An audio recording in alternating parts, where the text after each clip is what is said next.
You guys imagine this. It's a sunny afternoon in 1989 and you're watching your kid ride their bike in a neighborhood park. Feels safe, right? Trees swaying, laughter in the air. But what if a monster was lurking just beyond the path, waiting? That's the nightmare Westley Allan Dodd brought to Vancouver, Washington. This guy didn't just snap. He planned, he hunted, and he documented every twisted detail. 3 little boys lost their lives to his darkness and the way he begged for his own death. It still gives me chills. Even in 2025, with new looks back at his case, it reminds us how evil can hide in plain sight. So stick with me. We're unpacking a story that's as heartbreaking as it is horrifying. Let's go back to the start to understand how someone becomes this broken. Westley Allan Dodd was born July 3, 1961 in Toppenish, Washington, a small Yakama Indian reservation town. On the outside, normal family, dad a truck driver, mom a homemaker, 2 siblings. No major abuse reported, no red flags waving. But inside, Dodd. Something was off early.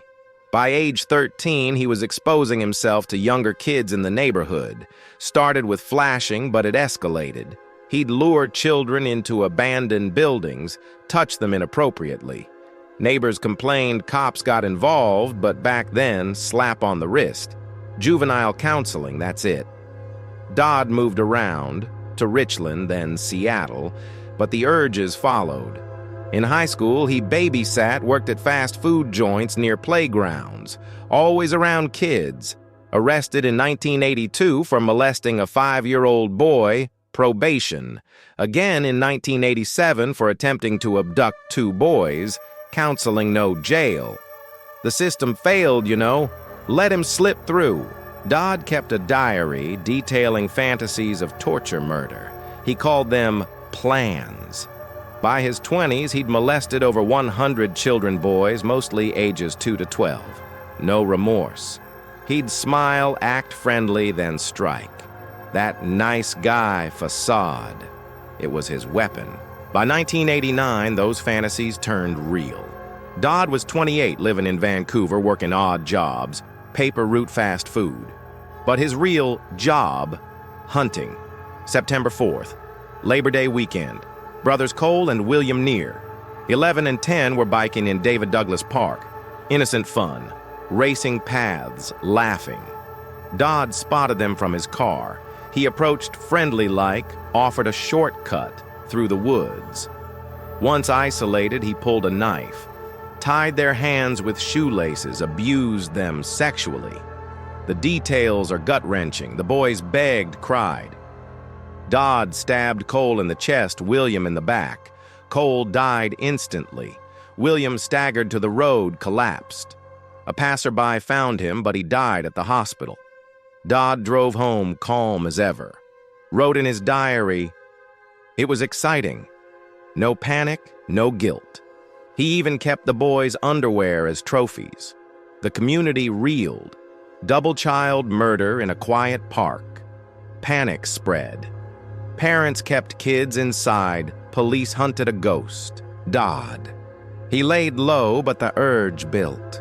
Then, October 29th, 4-year-old Lee Iseli was playing at a Portland playground across the river from Vancouver. Dodd snatched him, bold in broad daylight, drove him to his apartment. For 2 days, he abused. The boy took Polaroid photos, 6 souvenirs. Lee cried for his mom, but Dodd didn't care. He strangled him with a rope, watched the life fade, hung the body in his closet like a coat, kept it there overnight, then dumped it near Vancouver Lake, posed naked. Again, diary entry. Perfect. The search for Lee was massive. Flyers, news alerts. Parents hugged their kids tighter. When Dodd dumped the body, he left clues, fibers, semen. But police connected it to the Neer brothers fast. Same area, same M.O. The killer was local escalating. Dodd got cocky. November 13th at New Liberty Theater in Commerce. He tried to abduct 6-year-old James Kirk II from the lobby. James fought, screamed. The mom's boyfriend, William Graves, chased Dodd outside, tackled him when his car stalled. Cops arrived. Game over. The arrest cracked it wide open. Dodd confessed immediately, no remorse, almost proud. Led cops to Lee's body. At his apartment, horror show. Diaries detailing every molestation murder plan. Photos of Lee torture devices, ropes, knives, even a rack he built for victims. He admitted the Neer brothers Lee and hundreds of assaults since childhood. Said if released, he'd kill again. "I'm not fixable," he told detectives. The investigation revealed failures. Dodd's prior arrests, but light sentences let him free. Vancouver PD linked everything DNA fibers matched. Community outrage boiled. How did this slip through? Parents of the victims spoke out devastated. Cole and William's mom found William dying on the road. Unimaginable pain. Lee's dad searched tirelessly. The case highlighted child protection gaps. Dodd. He reveled in the attention, wrote letters describing his methods. The trial was swift. Dodd wanted it that way. July 1990. Clark County Superior Court. He pleaded guilty to 3 counts of first-degree murder, kidnapping, attempted kidnapping. No insanity plea. He knew right from wrong, just didn't care. Prosecutors read his diaries aloud, plans to castrate, vivisect kids. The courtroom gasped. Victims' families testified. Raw grief. Dodd stared blankly. Sentenced to death September 1990. He appealed once, lost, then dropped all appeals. Begged for hanging. Like, my victims suffered. Washington allowed it. January 5, 1993. Sing Sing Wait No.